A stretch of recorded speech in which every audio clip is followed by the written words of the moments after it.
Kalau Jokowi diktator, Anda tidak mungkin jadi gubernur.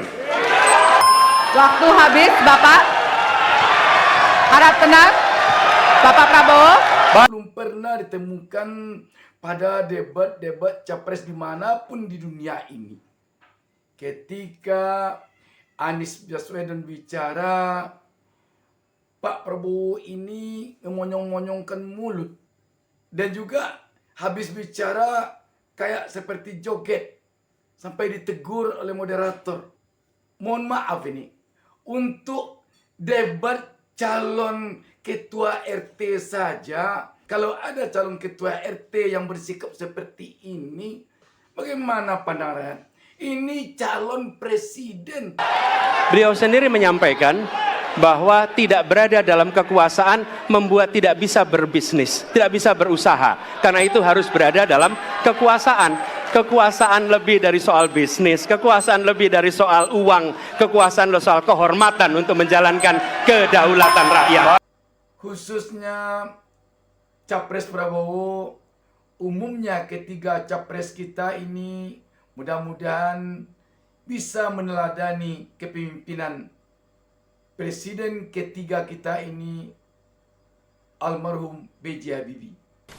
Beliau memberikan teladan yang luar biasa. Beliau tidak turut campur pada siapapun yang meneruskan. Dia mengambil sikap sebagai negarawan total, menyaksikan, memberi nasihat, tetapi tidak ikut campur lagi di dalam politik, tidak ngerepoti penerusnya. Dan Pak Habibie mengambil posisi saya sebagai senior citizen yang terhormat di Indonesia. Itu pelajaran yang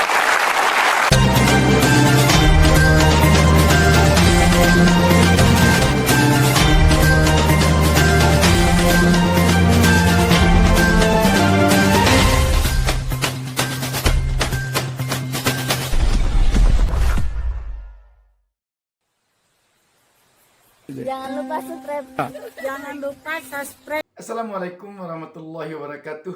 Jumpa kita kembali. Saya Bustami Narda.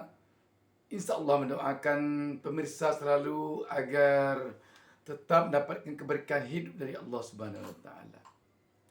Ada satu hal pula yang menarik kita lihat pada adu argumentasi antara Prabowo dengan Anies Baswedan tentang debat capres Selasa malam tanggal 12 Desember 2023. Saya rasa lebih dari sekedar partai politik. Rakyat tidak percaya kepada proses demokrasi yang sekarang terjadi.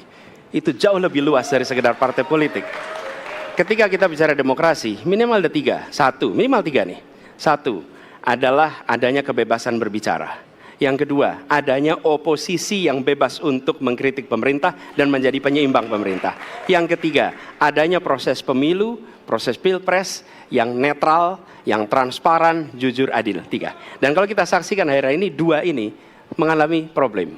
Kita menyaksikan bagaimana kebebasan berbicara menurun, termasuk mengkritik partai politik. Dan angka demokrasi kita menurun, indeks demokrasi kita. Bahkan pasal-pasal yang memberikan kewenangan untuk digunakan secara karet kepada pengkritik, misalnya Undang-Undang ITE atau pasal 14-15 Undang-Undang Nomor 1 tahun 1946. Itu semua membuat kebebasan berbicara menjadi terganggu. Yang kedua, oposisi. Kita saksikan minim sekali adanya oposisi selama ini. Dan sekarang ujiannya adalah besok. Bisakah pemilu diselenggarakan dengan netralitas, dengan adil, dengan jujur? Ini ujian ketiga. Jadi, persoalan demokrasi kita lebih luas dari segala persoalan kepada partai politik. Nah, bagaimana untuk partai politik sendiri? Partai politik perlu mengembalikan kepercayaan. Tapi di sini ada peran negara. Menurut saya salah satu masalah yang mendasar partai politik ini memerlukan biaya. Dan biaya politik selama ini tidak pernah diperhatikan di dalam proses politik. Untuk kampanye, untuk operasional partai, semua ada biayanya. Sudah saatnya pembiayaan benar, ada transparansi, sehingga rakyat pun melihat ini institusi yang bisa dipertanggungjawabkan. Jadi salah satu reformnya adalah reform pembiayaan politik oleh partai politik. Terima kasih. Baik. Waktu sudah habis, terima kasih. Kini kami persilakan calon presiden nomor urut 2 untuk menanggapi jawaban calon presiden nomor urut 1. Waktunya 1 menit, dimulai dari sekarang. Mas Anies, Mas Anies.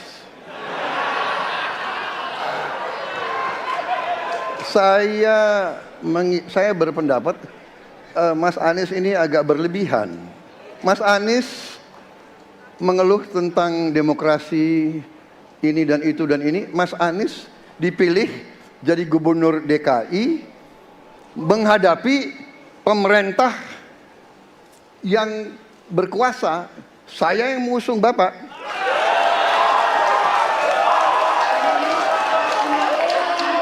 Kalau demokrasi kita tidak berjalan, tidak mungkin Anda jadi gubernur.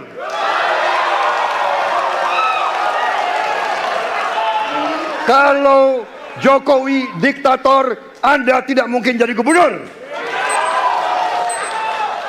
Saya waktu itu oposisi, Mas Anies.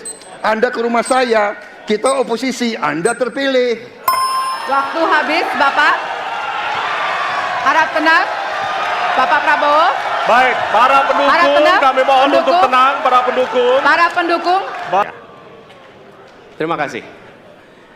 Ketika kita menghadapi sebuah proses demokrasi, di situ ada pemerintah dan ada oposisi. Dua-duanya sama terhormat. Dan ketika proses pengambilan keputusan itu dilakukan, bila ada oposisi, maka selalu ada pandangan perspektif berbeda yang membuat masyarakat bisa menilai. Karena itu oposisi itu penting dan sama-sama terhormat. Sayangnya tidak semua orang tahan untuk berada menjadi oposisi. Oke? Seperti sampaikan Pak Prabowo tidak tahan untuk menjadi oposisi. Apa yang terjadi? Beliau sendiri menyampaikan bahwa tidak berada dalam kekuasaan membuat tidak bisa berbisnis, tidak bisa berusaha. Karena itu harus berada dalam kekuasaan. Kekuasaan lebih dari soal bisnis, kekuasaan lebih dari soal uang, kekuasaan soal kehormatan untuk menjalankan kedaulatan rakyat. Baik. Dialah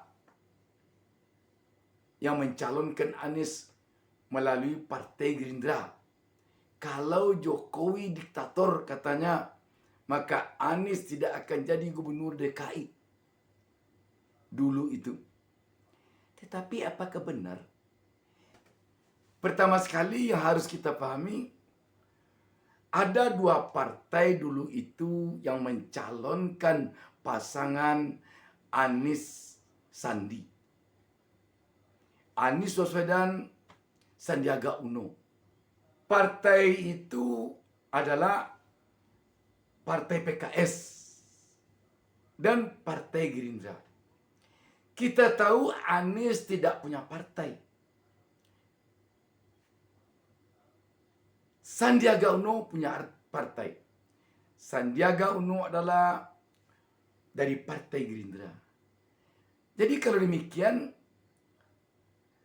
Anies berarti pada Pilkada DKI 2017 itu adalah diusung dan didukung atau diusulkan oleh Partai PKS. Karena yang diusung dan didukung, yang diusulkan oleh Partai Gerindra tentulah Sandiaga Uno. Jadi jika kita telisik lebih dalam, Anies bukan representasi dari Partai Gerindra, tetapi dari Partai PKS yang merupakan representasi dari Partai Gerindra, Sandiaga Uno. Kalau Sandiaga Uno dulu dari Partai Gerindra tidak maju, atau kalau tidak ada yang mewakili Partai Gerindra dari Gerindra dulu untuk berpasangan dengan Anies, belum tentu Prabowo akan mau mendukung Anies Baswedan dari Partai Gerindra untuk maju di pilkada. Dengan demikian artinya apa? Prabowo tidak seharusnya mengemukakan di debat itu persoalan yang sudah berlalu tersebut. Tetapi disinilah kelihatannya kelebihan Anies. Anies tidak mau mempersoalkan itu pada acara debat tersebut. kalau sempat dia kemukakan posisi dia dan posisi Sandi waktu itu, tentu saja Prabowo akan malu sendiri. Dikatakan kalau Jokowi diktator, tidak akan mungkin Anies jadi gubernur. Yang memilih Anies waktu itu bukan Jokowi. Yang memilih Anies waktu itu bukan pula masanya Jokowi. Masa Jokowi kita tahu waktu itu memilih Ahok, bukan memilih Anies. Jadi sungguh tidak tepat sedikit pun Prabowo mengatakan kalau Jokowi diktator, Anies tidak akan bisa jadi gubernur. Di mana tidak bisanya? Malah dia dulu waktu itu melawan yang dari Jokowi, Ahok yang dilawannya. Jadi apa yang disampaikan oleh Pak Prabowo, kita melihat lebih banyak penyampaian Prabowo ini emosional. Jadi dorongan emosilah yang membuat Prabowo mengatakan hal ini. Satu hal yang mungkin memprihatinkan bagi rakyat ketika menonton debat Capres ini, sikap dari Capres Prabowo yang kelihatannya itu sulit ditemukan atau mungkin tidak ada atau belum pernah ditemukan pada debat-debat Capres dimanapun di dunia ini. Ketika Anies Baswedan bicara, Pak Prabowo ini memonyong-monyongkan mulut. Dan juga habis bicara kayak seperti joget. Sampai ditegur oleh moderator. Mohon maaf ini. Untuk debat calon ketua RT saja. Kalau ada calon ketua RT yang bersikap seperti ini. Ketika calon lainnya bicara, dia memonyong-monyongkan mulutnya, mungkin karena kesal atau mungkin karena merasa sudah sangat terdesak, sudah kalah total, langsung mulut dimonyong-monyongkan ketika calon lain bicara. Waduh, kalau ini terjadi pada calon ketua RT, bagaimana pandangan? Ini calon presiden yang akan memimpin rakyat Indonesia sebanyak 280 juta. Dan di negara yang kemerdekaannya diraih bukan dengan cara mendapatkan seperti hadiah, tetapi diraih dengan darah, air mata, jiwa, dan raga oleh para pejuang kita dulu. Ini memang memprihatinkan kita, terus terang kita katakan ini memprihatinkan kita. Seorang calon presiden yang sepertinya di debat yang ditonton ratusan juta rakyatnya ini, dia sepertinya bermain-main. Harusnya, apalagi kalau sudah setua Pak Prabowo ini, memberikan contoh teladan kepada dua calon yang lainnya yang lebih muda dari dia di dalam bersikap. Ketahuilah oleh ketiga capres ini bahwa rakyat yang menonton mereka bertiga ini ada yang sedang memikirkan dengan apa dibeli beras besok pagi untuk makan anaknya karena dia baru saja di PHK. Di akhir pertemuan kita ini saya sengaja menampilkan tayangan tanggapan Anies Baswedan terhadap kepemimpinan B.J. Habibie dalam acara Mata Najwa beberapa tahun yang lalu.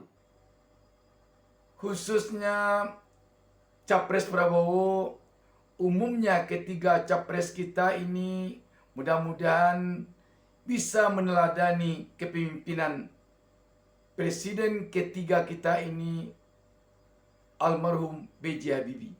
Bicara soal pemimpin muda yang kriterianya 40 sampai 60 Pak Habibie. Ada juga saat ini yang berada di tengah audiens. Ada Mas Anies Baswedan. Mas Anies, apa hal yang Anda pelajari dari sosok presiden ketiga kita, Baharudin Yusuf Habibie?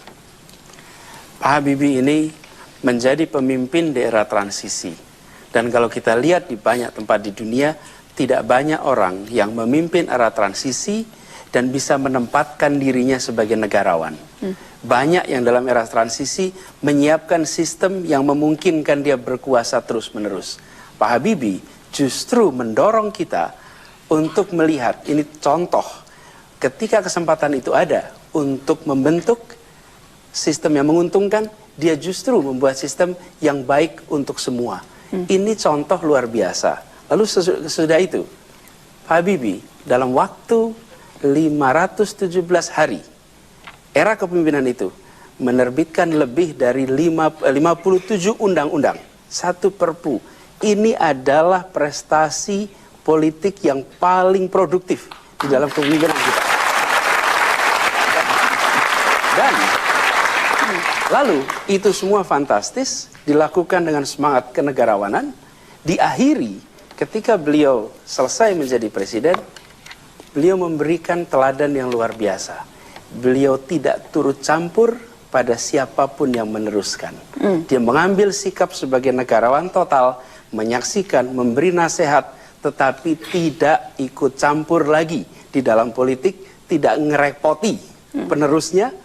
Dan Pak Habibie mengambil posisi saya sebagai senior citizen yang terhormat di Indonesia. Itu pelajaran yang Demikian, wassalamualaikum warahmatullahi wabarakatuh.